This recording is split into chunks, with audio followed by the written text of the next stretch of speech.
Hello everyone welcome back to my YouTube channel. तो आपण मानक समस्त को मिश्रावत यूट्यूब चैनल को स्वागत करुछि। तो +3 सेकेंड सेमिस्टर पिलामानंकर पिलामानंकर मो क्लास करूथली तांकर मध्ययुगीय साहित्यर जो सामाजिक सांस्कृतिक जहाँ भी सब पृष्ठभूमि उपर रही से विषय आलोचना करुथली एवं प्रथमे जो मु आलोचना करी सामाजिक चित्र विषय कही सामाजिक पृष्ठभूमि विषय मु आलोचना करी मध्ययुगीय ओडिया साहित्यर सामाजिक पृष्ठभूमि विषय मु आलोचना करी। आज टिके जानिबा कौन मध्ययुगीय ओडिया साहित्यर स्वरूप कौन अच्छी ता सहित तार सांस्कृतिक पृष्ठभूमि विषय जानिबा। ठीक अच्छे माने मध्ययुगीय ओडिया साहित्य रे कौन सांस्कृतिक कथा कह जायछि कौन से एमती संस्कृति रही जमी सामाजिक पृष्ठभूमि पढ़ी सेमती संस्कृति विषय पढ़ा कहीं ये सब तुम मान लंग क्वेश्चन आसूची। अच्छा मध्ययुगीय ओडिया साहित्यर स्वरूप ठीक अच्छे स्वरूप तो स्वरूप आम देखिए विभिन्न प्रकार तार रूप अच्छी से सामाजिक ये टोटाल उपरे सामाजिक हो सांस्कृतिक हो राजनैतिक हो सब किसी अच्छी। आम प्रथमे टिके जानीदबा मध्ययुगीय ओडिया साहित्य कौन रही अन्य प्रांतीय भाषार साहित्य परी ओडिया साहित्य मध्य अपभ्रंश साहित्य उद्भव होइछि बा सृष्टि होइछि। आनुमानिक 1000 ख्रीष्टाब्द यार समय भावे धरि निया जाइछि। 1000 ख्रीष्टाब्द यार समय बोली धरि निया जाइछि कहीं आम पर्टिकुलर गोटे समय कहार भी निर्धारण करि पारंती नाही बास खाली तार आखपाख किसी जिनस को देखिकी आम आनुमानिक गोटे समय कही था से जनकर माने कविंकर जन्म कथा हो बा लेखार समय हो बा गोटे जुगर समय हो। द्वादश एवं त्रयोदश शताब्दी बेलू केतेक साहित्यिक विभव देखा मिलूछि तेबे चतुर्दश शताब्दी ओडिया साहित्य एक स्वाभिमान नहीं प्रकाशित होइछि। शारला जुग को ओडिया साहित्यर आदि जुग बा पुराण जुग बोली कुहा जाई थाए सेमती मध्य युग को काव्य जुग भाव चित्रण कराइछि। ये जो मध्य युग कुहा जाउनी कि आकु रीति जुग भी कुहा जाउछि आलंकारिक जुग भी कुहा जाउछि काव्य जुग बोली भी कुहा जाउछि काहेकि ना सही समय रे अधिक अलंकार प्रयोग होइछि। जो कवि माने थिले से माने बहुत काव्य गुड़िक लेखुतिले जहाँफल कि काव्य जुग कहगला और से बहुत माने अलंकार प्रयोग से माने करिसेंती मध्य युग रीति जुगरे जो कवि माने अछंती। और रीति जुग बोली कहीं कह जाउछि ना सही रीति माने गोटे शैली बा गोटे स्टाइल जो आम कहूचे रीति माने गोटे स्टाइल तार जो अर्थ कथा कह जाउछि बा शैली। मध्ययुगीय जो कवि माने अछंती से माने कौन करिसेंती ना तांकर जो सब काव्य गुड़िक रचना करछंती तार कौन से गोटे निर्दिष्ट नीति नियम तार शैली से सब को से रचना करिसेंती। बस एतिकी क्लियर हेलो। मध्य युगरे कृष्ण राम जगन्नाथ को केंद्र करिकी अनेक काव्य रचना करा जाइछि। एतद् व्यतीत केतेक कल्पित काव्य मध्य रचित होइछि कहीं काल्पनिक काव्य भी अच्छी पौराणिक काव्य भी अच्छी। मध्य युगरे अधिकांश देखिबो पौराणिक आउ काल्पनिक यही दुई प्रकार काव्य गुड़िक रही। पौराणिक माने कौन ये जोड़ा कहले कृष्ण राम जगन्नाथ एमान को लेकिन जो काव्य गुड़िक रचना कर काल्पनिक माने बहुत प्रकार माने जो काव्य गुड़िक रही किछिटा वास्तव रही सहित ये जो काल्पनिक काव्य जो संपूर्ण भाव में कल्पना कर नुहे किछिटा वास्तविक निहाती भाव से रही आउ किछिटा काल्पनिक रही। काव्य व्यतीत यही अवधि रे केतेक गद्य रचना देखा मिले एगुड़िक मध्यरे रही शिलालेख ताम्रलेख सनंद और व्रत कथा। व्रत कथा भितरे देखा जाए सोमनाथ व्रत कथा बलराम दासंकर ब्रह्मगीता जगन्नाथ दासंकर तुला वीणा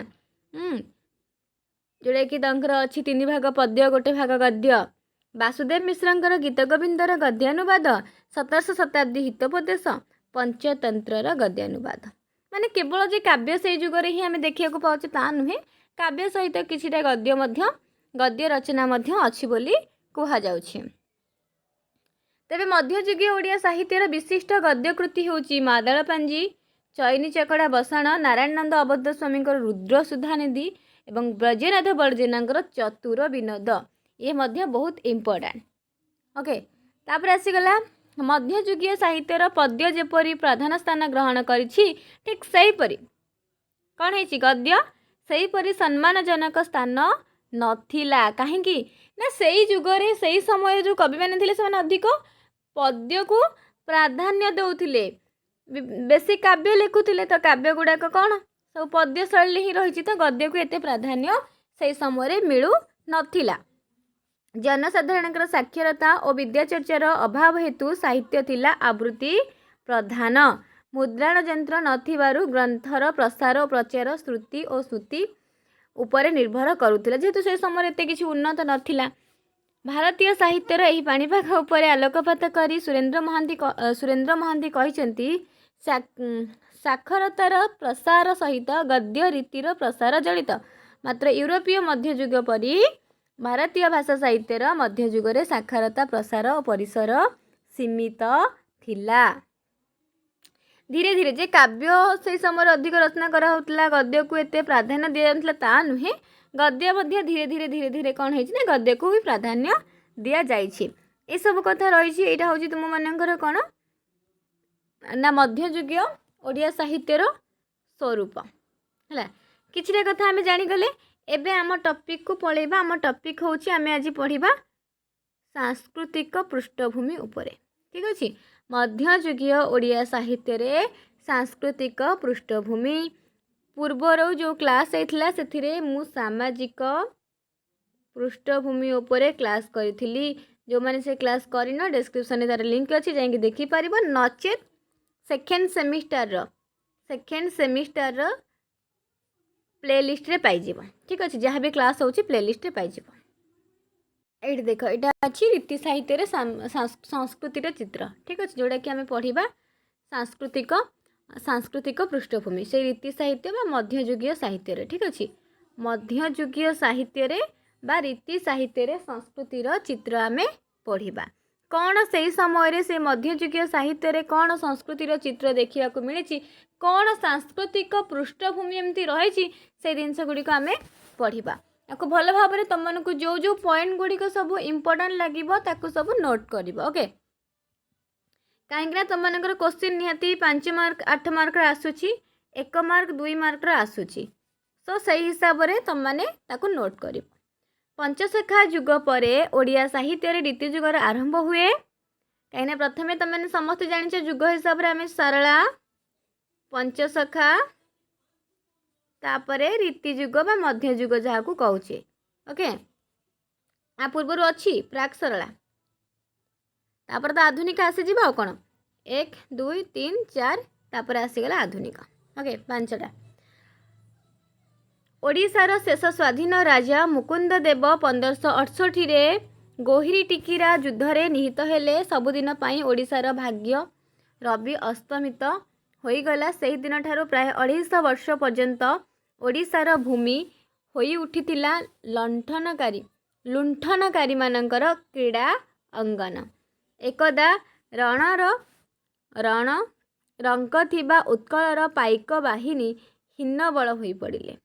କାହିଁକି ନା ଶେଷ ରାଜା ଯିଏ ଥିଲେ ତାଙ୍କର ଦେହାନ୍ତ ହୋଇଗଲା ପରେ ଯେତେବେଳେ ସିଏ ଛାଡ଼ିକି ଚାଲିଗଲେ, ସେ ସମୟରେ ଆମର କ'ଣ ହେଲା, ସମସ୍ତେ ପୁରା ଭାଙ୍ଗି ପଡ଼ିଲେ। ପୁରା ଓଡ଼ିଶାବାସୀ କ'ଣ ହେଲା, ସେମାନେ ପୁରା ଭାଙ୍ଗି ପଡ଼ିବାରୁ କ'ଣ ହେଲେ ନା ଯେଉଁମାନେ ଆମକୁ ଆକ୍ରମଣ କରିବାକୁ ଚାହାନ୍ତି ସେମାନେ ଆସିକି ସେଇ ସମୟରେ ସୁଯୋଗ ଖୋଜୁଥିଲେ କେମିତି ଆସିକି ସେମାନେ ଆମ ଉପରେ ମାଡ଼ି ବସିବେ। ଠିକ୍ ଅଛି। ଆମକୁ ସେ ଆକ୍ରମଣ କରିବେ। ତ ତାଙ୍କୁ ବି ସୁବିଧା ମିଳିଗଲା। ଓଡ଼ିଶାର ବୀରଭୂମି ଆଫଗାନ, ମୋଗଲ ଓ ମରହଟ୍ଟା ଆକ୍ରମଣକାରୀଙ୍କ ଦ୍ୱାରା ଧ୍ୱସ୍ତ ବିଧ୍ୱସ୍ତ ହେବାକୁ ଲାଗିଲା। କେନ୍ଦ୍ରୀୟ ଶାସନ ଦୁର୍ବଳ ହୋଇ ପଡ଼ିଥିବା ଫଳରେ ବିଭିନ୍ନ ଗଡ଼ଜାତରେ ଛୋଟ ଛୋଟ ରାଜାଗଣ ସ୍ୱାଧୀନ ଭାବେ ଶାସନ ଚଳାଇଲେ। ନିୟନ୍ତ୍ରଣ ନ ରହିବାରୁ ସେମାନେ ସ୍ୱେଚ୍ଛାଚାରୀ ହେବା ସ୍ୱାଭାବିକ। ଫଳରେ ଉତ୍କଳ ଭୂଖଣ୍ଡରେ ଆରମ୍ଭ ହେଲା ଏକ ପ୍ରକାର ବିଳାସ ଅଳସର ରାଜତ୍ୱ। ଡକ୍ଟର କୃଷ୍ଣଚନ୍ଦ୍ର ପାଣିଗ୍ରାହୀ ଏହି 300 ବର୍ଷର ସାହିତ୍ୟକୁ ସାମନ୍ତ ସାହିତ୍ୟ ବୋଲି କହିଛନ୍ତି। ସାମନ୍ତ ସାହିତ୍ୟ ବୋଲି କିଏ କହିଛନ୍ତି ନା କୃଷ୍ଣଚନ୍ଦ୍ର ପାଣିଗ୍ରାହୀ। କାହିଁକି କହିଛନ୍ତି ବୁଝିପାରିଲ? ଶେଷ ରାଜାଙ୍କର ଦେହାନ୍ତ ହେଲା ପରେ କେମିତି ଆମ ଉପରେ ସବୁ ଆକ୍ରମଣ କଲେ, କେମିତି ଆମ ଓଡ଼ିଶାକୁ ପୁରା କ'ଣ କଲେ ନା ଆମ ଓଡ଼ିଶାରେ ଯେହେତୁ ଆଉ ସେମିତି କେହି ବଳବାନ ରହିଲେ ନାହିଁ, ସେମାନଙ୍କ ଦ୍ୱାରା ଧ୍ୱସ୍ତ ବିଧ୍ୱସ୍ତ ହେବାକୁ ଲାଗିଲା ଆମ ଓଡ଼ିଶା। तो यही रीति साहित्यर सामाजिक पृष्ठभूमि उपर आलोकपात कर डॉक्टर मायाधर मानसिंह ओडिया साहित्य इतिहास रे कहते शक्तिशाली केन्द्र शासन अपसृत हो जाते। ओडिशा साम्राज्य वर्तमान नाना क्षुद्र क्षुद्र प्राय स्वाधीन सामंत राज्य विभक्त हो पड़ा। साम्राज्य जुगर उच्च अभिलाष सब उभे गला। सामंत राजा माने वर्तमान केवल परस्पर सहित युद्ध कले बा समय कटाइले। हार मरे किंबा अनुगृहित लेखक मानक द्वारा निज खुशी मुताबक काव्य कविता लेखेबारे। तो ये सब गला मध्य जुगरे टिके बेसी कौन विलासमय चाहूले से जो मध्य जुगरे जो जी भी सब थिले से जो जुगटा से समय समस्ते से भाया थिले। तो सेमान टिके केमती सामंत दरबार रे एटा देख सामंतवादी चिंताधारा तांकर केमती विलासमय नर्तकी ए सब पूरा विलासमय तांकर जीवन को सेमाने बिताउथिले। तो ये देखा कौन संस्कृति विषय कह जाउछि कौन सांस्कृतिक पृष्ठभूमि रही। तो ये संस्कृति क्षेत्र में देखा ये जगन्नाथ संस्कृति आसूची निहाती प्रथमे तुम मानकर ठीक अच्छे जगन्नाथ संस्कृति तापर तुम मानकर ये टिके डिस्क्राइब करके लिखा कहीं गोटे 15 मार्क लंग क्वेश्चन पूर्व जमी थी मुझे हिसाब से कहूँ बाकी तुमको टिके सर्टकट करके लिखबार अच्छी।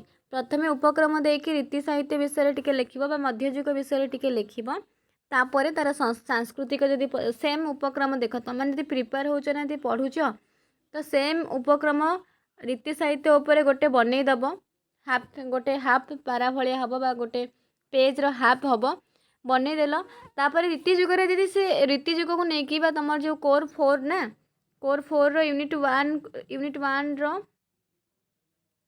ने जो रही मध्य जुग रीति जुगर सामाजिक सांस्कृतिक राजनैतिक धार्मिक जहाँ भी सब पृष्ठभूमि रही तो तुम गोटे क्वेश्चन आराम से बनईदेल गोटे उपक्रम तो से उपक्रमटा को लेकिन तुम मैंने जी तुम सांस्कृतिक पृष्ठभूमि पचारा कि राजनैतिक जहाँ पचारा लेखिपार बस उपक्रमटा से भाया हवा दरकार जमी पूरा मध्य जुग को रीति जुग को बुझाऊ।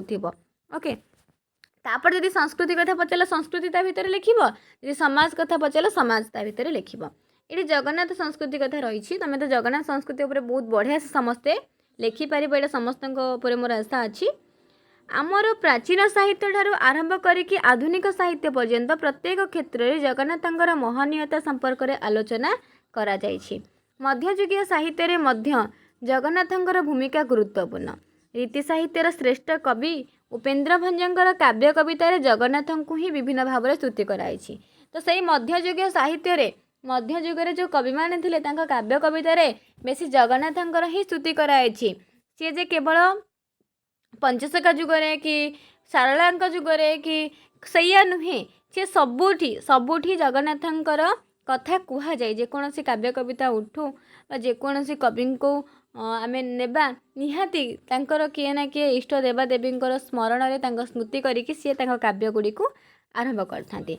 केवल उपेन्द्र भंजक साहित्य कहीं रीति जुगर अन्य कवि मानकर रचन में जगन्नाथंकर महत्व उद्घोषित जोटा कि वर्तमान कहूली। दीनकृष्ण दासंक अवतारी भावरे वर्णना करी अन्य देवता को तांकर अवतार बोली कहिछंती। जगन्नाथ 10 अवतार जात करिबाकु समर्थ बोली से उल्लेख करिछंती। कश्यप समाधि अवतार जेतेक करिबाकु जाति जगन्नाथ जनकड़े रसकल्लोल दीनकृष्ण दास कहिछंती। जगन्नाथंकर 12 उत्सव विश्व प्रसिद्ध। यही उत्सवर संक्षिप्त विवरण दे लोकनाथ विद्याधर नीलाद्री महोत्सव रे लिखिछंती। नीलाद्री महोत्सव रे से कौन लिखिछंती आकु टिके ए सब सांस्कृतिक पृष्ठभूमि आकु टिके भल भाव रे बस खाली बने चुने कि तुमको लिखिबार अछि। ओके से लिखिछंती कौन ना स्नान श्रीगुंडीचा शयन यात्रा अंते अयन पारुष परी बरतन उत्थान ओढ़ण अयन अभिषेक दोल दम नक चंदन एरूपे 12 उत्सव एके एके सघन। श्री जगन्नाथंकर नंदीघोष चढ़ी गुंडीचा घर को विजय करिवार शोभा अवर्णनीय। तांकर सही यात्रा देखी नाग नर गंधर्व किन्नर प्रभृति सार्थक होइथांती।